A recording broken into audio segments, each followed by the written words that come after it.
Welcome to Financial Literacy Part 1 of a three-part series brought to you on behalf of Stark State College Institute of Management Accountants Student Club. I, for one, am a huge advocate for budgeting because I feel like when you budget, it's like giving instructions to your money, and when you give instructions to your money, you know where it's going, so you're less likely to spend it freely. So normally I try to go with the traditional rule of 50% on needs, 30% on wants, and 20% on saving. That's what I would do normally. Welcome to budgeting. Budgeting doesn't sound like it's a lot of fun, but it's definitely a worthwhile exercise. This first slide outlines the budgeting process. There's 6 steps. First, you need to sit down and determine what your monthly income is, as well as your fixed or contractual expenses, and then your discretionary expenses. Then you need to set some financial goals to either decrease debt or increase your savings, and you need to create a budget. So that budget's going to be a detailed outline of the income compared to your, again, fixed and discretionary expenses. Then you'll need to take a couple months and analyze your spending. Look at that budget that you prepared and see how accurate it is. Chances are you're going to have to make some revisions. You probably didn't realize how much you're spending, say, at the grocery store or going out to dinner. Then create that budget again and repeat the process. And as you tweak it down, hopefully you'll be able to start having some extra money that you can save and achieve those financial goals. I use a budget. I write down all my expenses, gas, diapers, food, all of that, and I compare it to my income, and then I can see how much money I can spend every month, and I set that aside in a separate bank account so that I can only spend out of that account.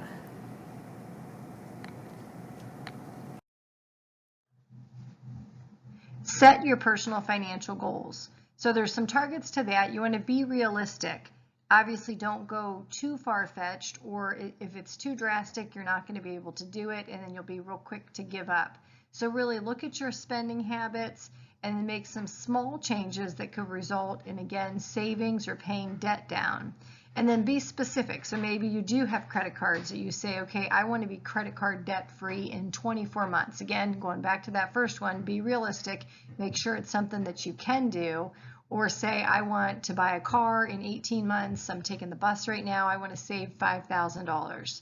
And again, notice with my specific goals, I do have a time frame. So it's not just saying, generally speaking, I want to save $5,000. It's I want to save $5,000 in 18 months, and I've got to figure out how I'm going to get there.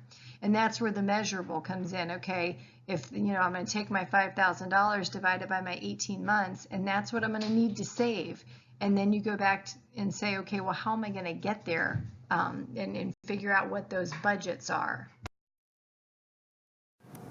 So how do I work to achieve my financial goals is at the start of each year, I write down all my financial goals on where I want to be at what certain time. So it's either how much money I want to have in my account in the summer, or if I want to make a big purchase or something.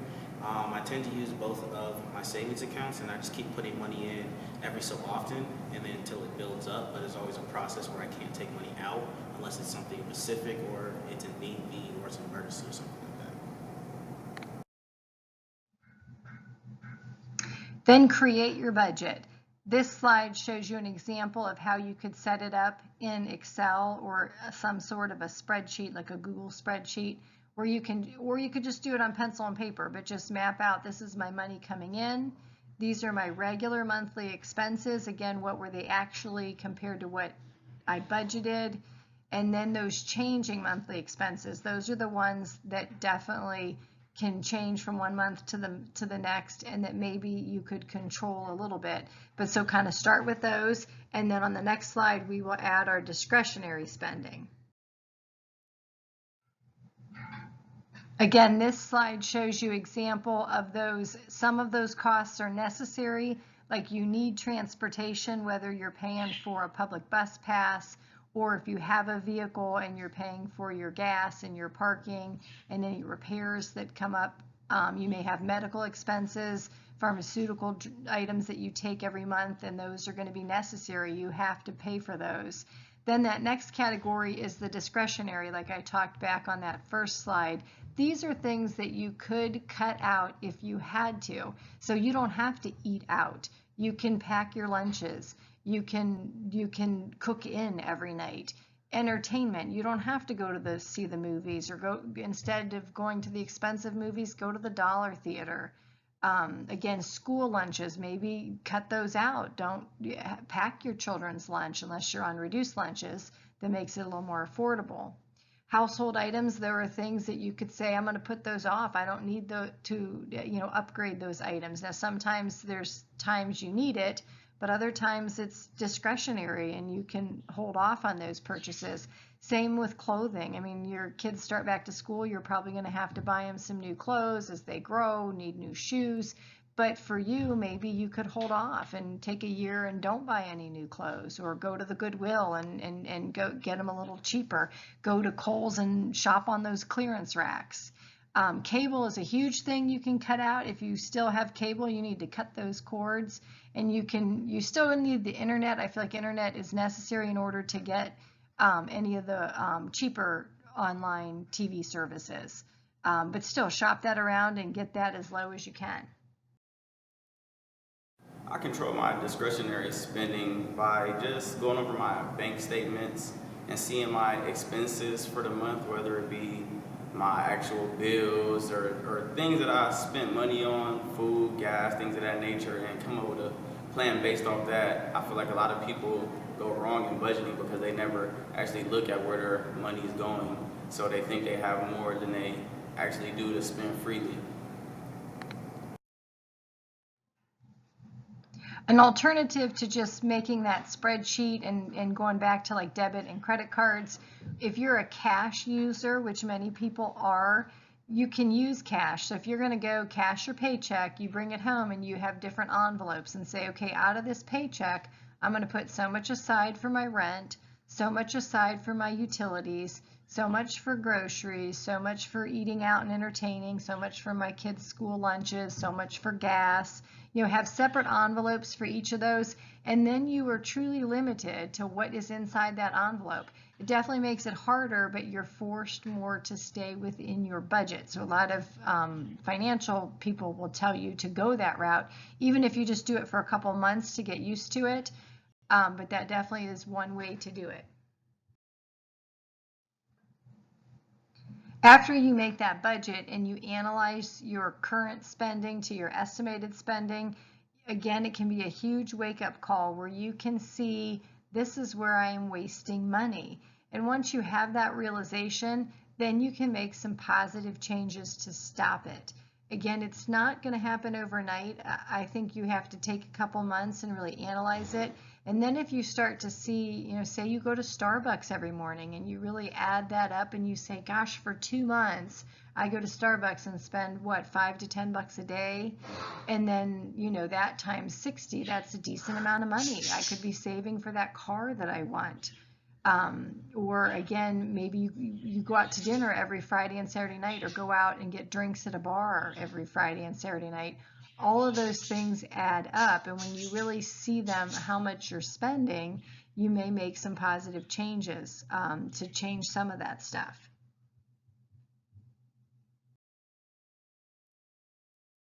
I control my spending by having 2 separate bank accounts and no cash ever, because cash is really easy to spend.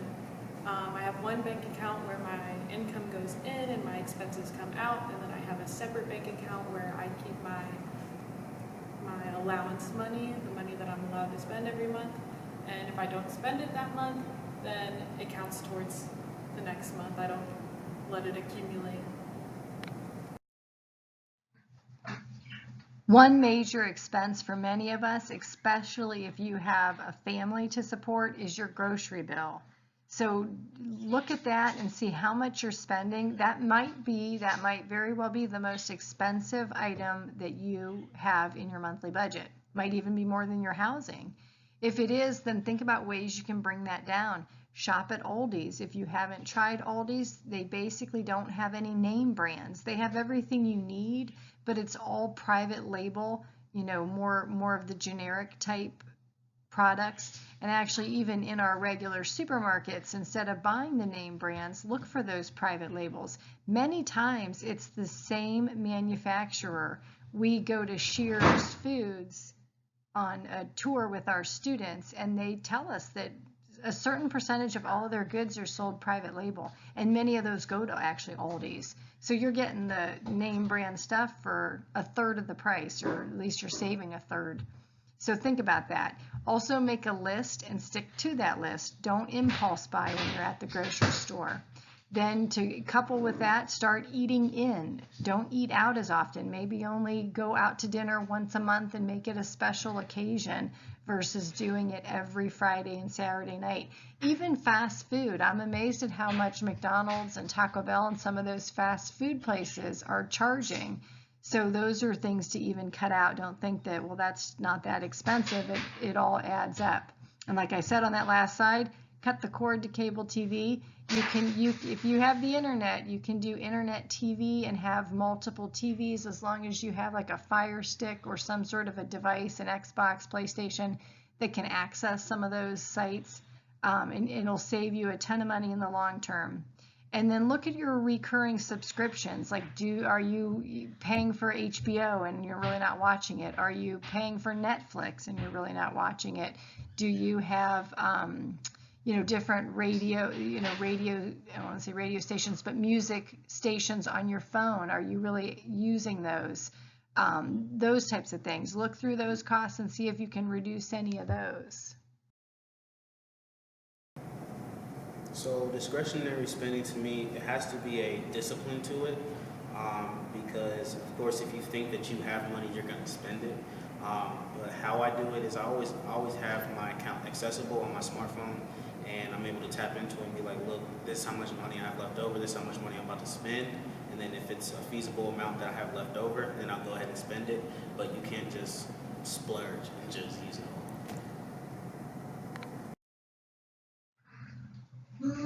Consider your utility bills and try to reduce those. If you're paying for your own water, reduce your showers to shorter levels, or your baths to lower levels. Even maybe wash your clothes at a lower setting. Wash them in cold water instead of hot water. If you're paying for your own, electric heat or your gas heat, change that thermostat. Always make a note to turn it down when you go to bed if it's winter time. Turn it down when you go to work. There's no sense heating the house if no one's home. Same in the summer. Maybe set the rule like I'm not going to turn the air conditioning on unless it's over 85 degrees outside. And then just look around for turning off lights. Any little bit helps. And then don't pay other people for services that you can do. Clean your own house, mow your own lawn, treat your yard yourself. Even go as far as to cut and style and color your hair at home. There's so many products out there that can save you a ton of money. Or do your own nails.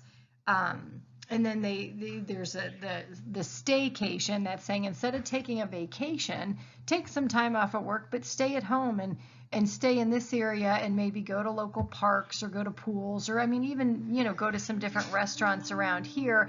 But at least you're going to save the travel and the hotel costs. And then just say, I'm going to freeze my spending for a period of time so that you can meet some of those financial goals. Keeping the two separate bank accounts helps me achieve my financial goals, because then if you don't see your money, it's a lot easier not to spend it. And once I find a goal, I split it up into what would be monthly payments, and I count that in my expenses. Once you go through your budget and you've tweaked it up and you end up having a little bit of extra money, then you can look back to those financial goals and say, okay, if I wanted to reduce debt, the best thing to do is to take one thing at a time. So find your lowest credit card or your lowest loan and then focus on getting that paid off. So take whatever extra money you have, put that onto the minimum monthly payment and get that debt paid off. Then when that's paid off, take that payment you were making and apply it to the next loan. And plus its minimum balance. So if you were paying $200 on this credit card, and say then maybe you have a home equity loan that is $200, then once the first loan's paid off, you can start paying $400 on that home equity loan. And then before you know it, that will be paid off. And then I would continue that. I mean, personally, I feel like you don't have to worry about your mortgage. A lot of people would love to be mortgage free though, but you figure that is a long-term debt, and then normally the rates are fairly low. But definitely get all of your other debt paid off if you can. Then you can start creating a savings, or maybe you can do it while you're paying off your debt, just in small increments, even just to have $10 a pay come out of your check and go right into a savings account, especially a savings account that you can't get to very quickly. So you don't have a debit card, you can't just immediately access it. And if you have an employer that offers you a 401k, you most definitely should be taking advantage of that. If they match it at all, you need to give the highest percentage you can so that they can match. That's free money to you, and we all need to be concerned about our retirement.